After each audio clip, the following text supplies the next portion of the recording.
Also gut, herzlich willkommen in Dänemark. Wir befinden uns auf dem Nordseeküstenradweg. Kurz vor Skagen, sind noch ungefähr 20 Kilometer, der nördlichste Punkt Dänemarks. Und in diesem Video werden wir ein bisschen auf dem Nordseeküstenradweg fahren, das letzte Stückchen quasi, bis nach Skagen, und danach auf dem Ostseeküstenradweg ein bisschen Richtung Süden. Und wir wollen euch ein bisschen die Infrastruktur zum Fahrradfahren in Dänemark zeigen, welche Möglichkeiten es gibt und wie das Ganze hier so ausgebaut ist, wie wir es für uns empfinden, mit dem Fahrrad durch Dänemark zu fahren. Viel Spaß! Hier geht es jetzt auch schon los. Das ist nämlich das Zeichen des Nordseeküstenradwegs, also der Radweg Nummer 1. Und ja, dieses Zeichen gibt es überall in ganz Dänemark. Man muss einfach nur diesen Schildern folgen, manchmal mit einem Pfeil, manchmal einfach nur so das Schild, dass man halt ja auf dem richtigen Weg ist. Und auch durch die Städte und durch die Dörfer, überall ist es immer alles gut ausgeschildert. Bis jetzt haben wir uns noch nicht verfahren. Mal gucken.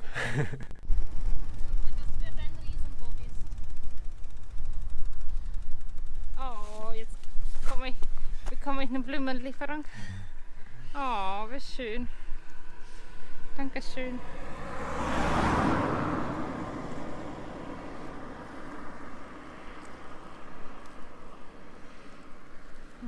Sehr schön.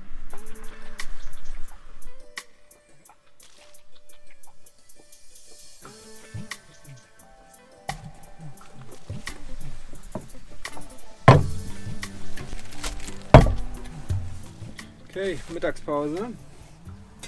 Wir sind nochmal umgezogen. Das sind zwei solche Unterstände. Der hier sieht ein bisschen besser aus. Ja, ganz nett. Ein bisschen Regenschutz. Gibt's Brot? Das sind die Reste von gestern und Gewürzgurken. Gurken. Heißes Wasser. Aber Bananen haben wir auch noch.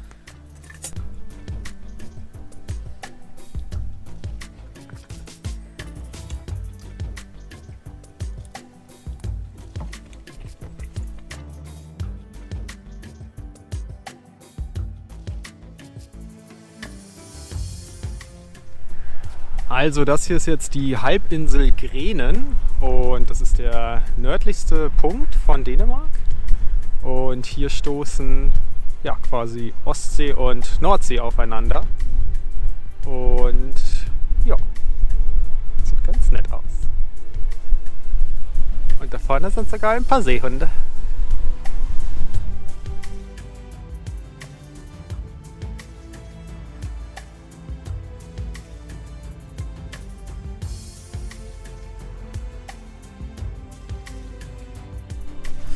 Gut, zurück bei den Rädern.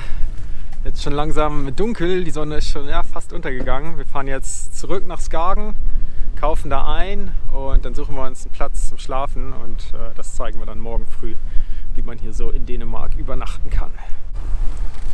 Boah, es sieht so abgefahren aus, der Himmel. Passende Musik und dann ist es echt gut Drama. Boah. Zombie-Apokalypse. Ja. Die Corona-Apokalypse.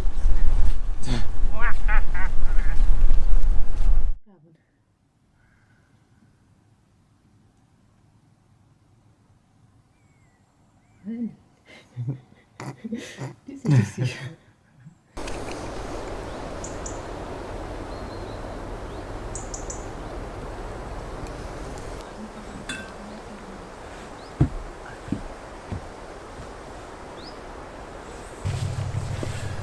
Guten Morgen, das ist die Hütte, in der wir heute Nacht geschlafen haben. Die gibt es in ganz Dänemark und die Übernachtungen sind gratis. Also es sind meistens diese Holzhütten. Aus so fetten Balken werden die gebaut. Ja, so sieht das Ganze hier drinnen aus. Dann gibt es halt so eine schöne Liegefläche, auch aus Holz. Da kann man dann seine Luftmatratzen hinlegen. Ist super gut geschützt vom Wind, vom Wetter, vom Regen. Sind natürlich regendicht die Dinger. Und Ja, wie gesagt, da vorne ist noch eine. Die Dinger stehen in ganz Dänemark rum und ja, man kann gratis da drin übernachten. Und es gibt sogar eine App, auf der die alle eingezeichnet sind, sogar mit Bildern und mit Beschreibung, was da alles dabei ist, ob eine Feuerstelle dabei ist, ob eine Toilette dabei ist, eine Dusche, WLAN teilweise sogar. Mega, mega cool. Richtig fettes System und in ganz Dänemark alle 20, 30 Kilometer oder sowas ist so eine Hütte am Start. Also besser geht's nicht. Perfekt zum Reisen mit dem Fahrrad oder zum Wandern. Kannst du ankommen, dein Zeug hinlegen und pennen. Fertig. Also, das hier ist die App. Shelter heißt die. Kurz mal updaten. So, und so sieht das Ganze jetzt aus. Also, das ist eine Karte von Dänemark, wo halt ja die ganzen Shelter markiert sind. Also, wie gesagt, die sind ziemlich weit verbreitet. Wir sind jetzt hier oben in Skagen. Ja, und da gibt es den einen Shelter, bei dem wir jetzt sind. So, dann können wir uns den mal angucken. Gibt es dann eine Beschreibung dazu. Auf Dänisch ist das Ganze, aber ja, kann man so ein bisschen irgendwie erahnen. Und hier unten sind halt die ganzen Sachen, die da sind. Also hier ist ja, also so ein überdachter Shelter, ein Feuerplatz, Wasser, eine Toilette. Hunde darf man irgendwie mitbringen und Pferde darf man auch irgendwie mitbringen. Und hier oben gibt es dann die Bilder. So sieht das Ganze aus. Ja, wie auf den Bildern. Guck mal, ist sogar unsere Hütte hier. Sehr, sehr cool. Genau. Ja. Und so gibt es da dann ja überall die ganzen Shelter und dann kann man hier gucken, was weiß ich. Heute werden wir, was weiß ich, vielleicht hier irgendwie so zu dem hinkommen. Kann man schon mal gucken. Ja, gibt es auch entsprechend die Bilder. Jo, sieht ganz nett aus, mit Ausblick.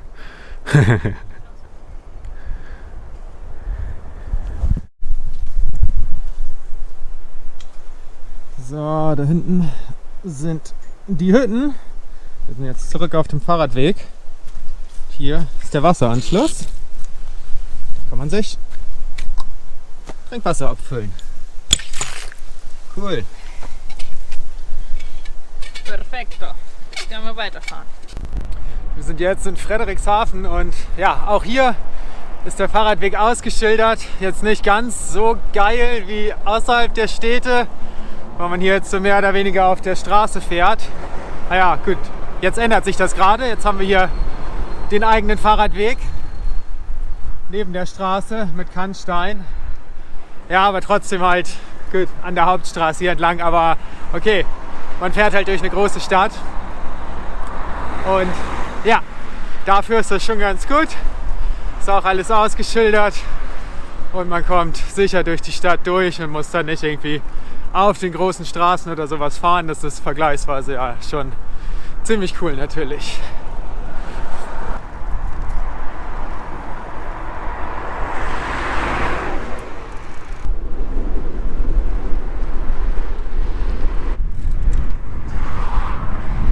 Ja, jetzt sind wir auf unserem Fahrradweg, den wir die nächsten so 15 Kilometer jetzt fahren. Ja, wir haben uns das ganz bisschen romantischer vorgestellt, weil es sollte eine Küste sein. Und links, ja, haben wir die Küste, haben wir das Meer, voll nett. Aber rechts haben wir eine Autobahn oder ja, so eine größere Landstraße. Auf jeden Fall super laut, schon ein bisschen Verkehr. Ja, konnte netter sein, das Fahrradweg an der Küste. Aber immerhin haben wir einen Fahrradweg und er ist auch gut abgetrennt. Man fühlt sich sicher. Bis daher, ich weiß nicht, sollen wir so Sternchenbewertungen machen? Sind das 2 von 5.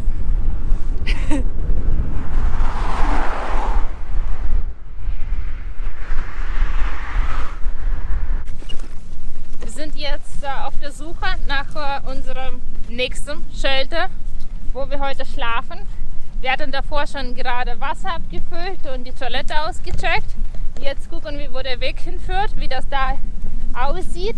Ja, ich glaube, ich sehe schon das Häuschen. Ah ja, davon ist das sehr geil mit Ausblick. Voll schön. Na, wollen wir gleich gucken, was für ein Volltreffer wir heute gelandet sind. Das sieht mega cool aus. Man muss sein Zeug hier hochtragen, aber ich glaube, das werden wir verkraften. Ja, hier gibt es so eine Art Sitzbank oder Liegebank. Oder da oben ist sogar ein, genau, so ein Bett. Ui, da oben. Achso, guck mal, hier ist sogar eine Leiter. Ja. Was soll man da oben schlafen? Oh, weiß ich nicht. Ist aber ziemlich klein und dunkel. Und wieso soll man denn da oben? Ich würde vorschlagen, entweder. Ja, nee. Vielleicht schon hier. Einfach unten, oder? Ich meine, wir legen unsere Plane da aus. Dann ist das gut, oder? Ja. Da oben ist irgendwie so dunkel, oder? Und so weit oben. Ja, aber wenn man so eine, wie heißt das, so eine Missionarwohnung hat, das ist auch öfter, dass das Bett so hochgebaut ist. Ich glaube nicht, dass es ungemütlich ist. Im Dunkeln wird es eh nachts. Ja, gut. Können wir gleich gucken. Können wir gleich gucken. Jo, und der Ausblick. Hinten ist sogar das Meer zu sehen, die Ostsee. Ah, da so ein ganz bisschen.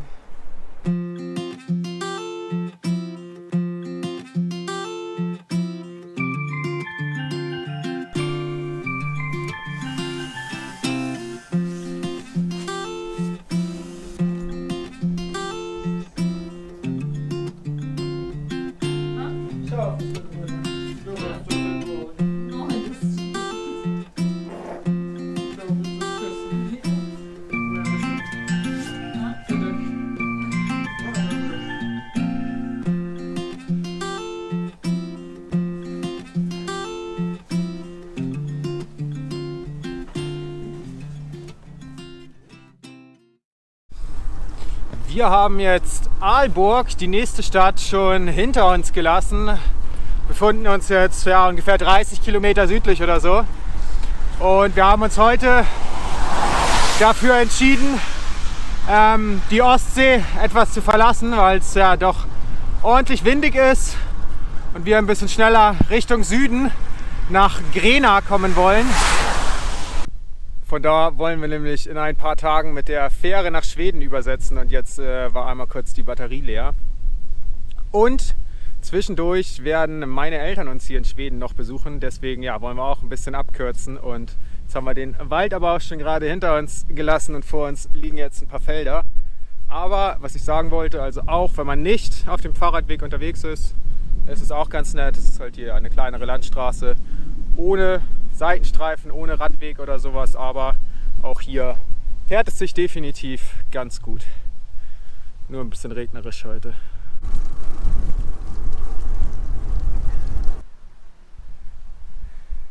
Okay, wir sind wieder auf einem Fahrradweg gelandet. Die Nummer 3. Herrevägen. Keine Ahnung, wo der lang führt, aber in die Richtung müssen wir.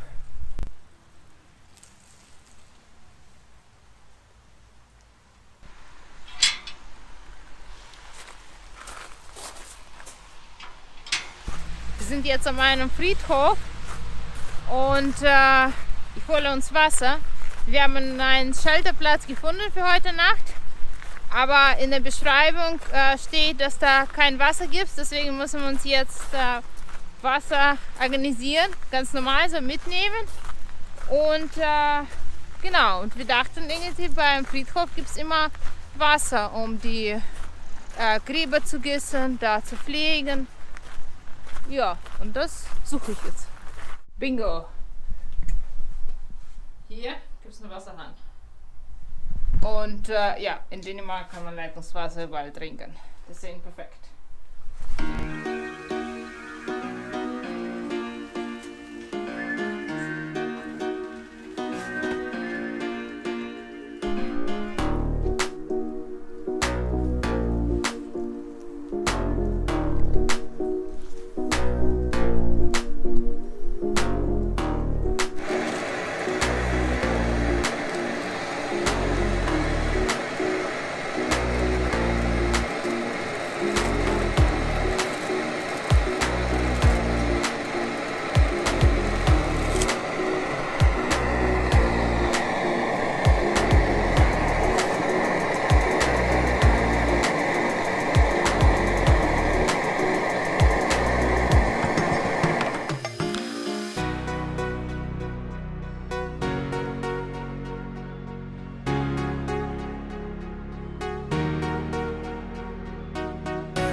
schon ein paar Crashs heute Morgen gefahren, würde ich sagen. Ja, jetzt beim letzten ist der Propeller abgebrochen. Das war nicht so gut, ein bisschen zu euphorisch unterwegs gewesen. Aber die Drohne ist auch irgendwie, auch die spinnt. Irgendwie wurde sie dann, beide Male wurde sie auf einmal irgendwie super schnell. Und ich konnte nicht mehr irgendwie sie kontrollieren. Und das hatten wir auch schon ein paar Mal, dass sie auf einmal irgendwie losgeflogen ist. In Island ist sie da auf einmal irgendwie... Die wollte abhauen, ja, auf jeden. Also die ist irgendwie sowieso nicht mehr so gut. Ja, mal gucken. Sollen wir mal sehen, ob wir uns da mal was Neues holen oder so. Kein Plan. Jetzt packen wir die Sachen und dann geht's weiter.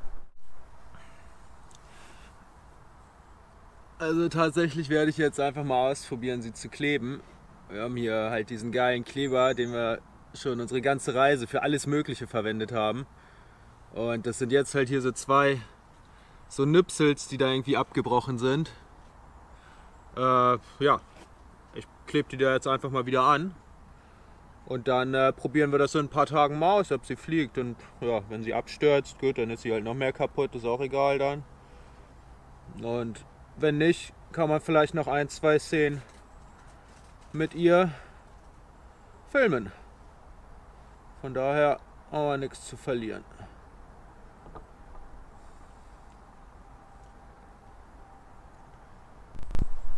Also, diese Dinger hier, die sehen wir schon in ganz Dänemark. Und wir wissen einfach überhaupt nicht, was das sein soll. Normalerweise sind die auch noch länger. Das ist so eine kürzere Version. Manchmal sind die auch hier so ein bisschen größer. Also das hier sind Metallbleche, die so, ja, zusammengebastelt sind. Und also ja, das Naheliegende ist, es ist ein Besen. Aber erstmal, wieso ist dieser Besen so mega lang? Ja? Und zweitens, wieso sollte man einen Besen aus solchen Metallblechen bauen? Außerdem funktioniert das total scheiße, wenn man sich das mal so... Ich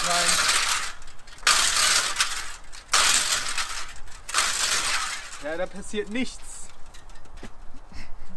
Und die Dinger stehen überall rum und jetzt hier bei dem Shelter auch wieder. Jetzt die Frage. Genau, entweder also schätzt mal, irgendwie gebt mal eine Vermutung ab, was das sein soll, oder vielleicht weiß es ja sogar tatsächlich jemand von euch, was das hier für Kollegen sind.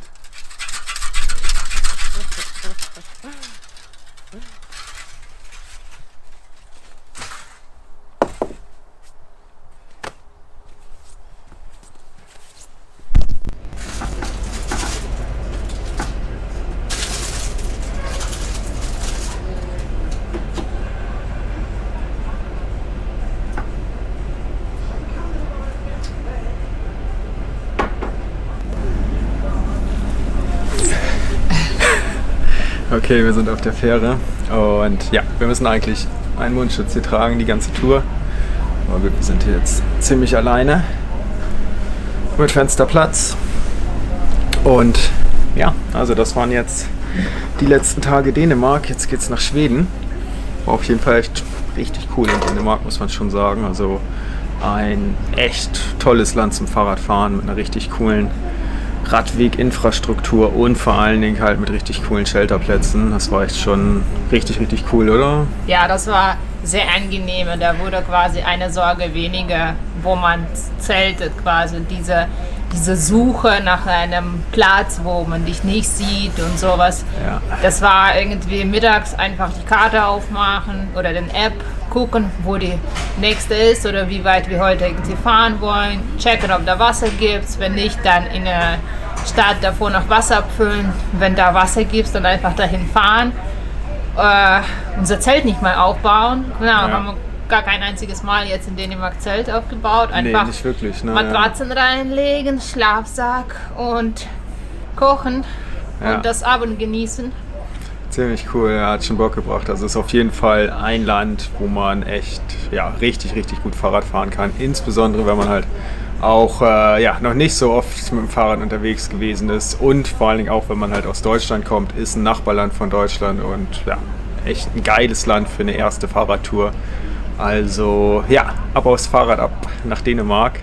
Cooles Land. Und wenn euch das Video gefallen hat, lasst einen Daumen nach oben da. Kommentiert mal, ob ihr auch schon mit dem Fahrrad in Dänemark unterwegs wart oder ob ihr es vorhabt. Und was wir verpasst haben, vielleicht waren noch irgendwelche cooleren Sachen fürs Fahrradfahrer, die wir irgendwie gar nicht entdeckt haben.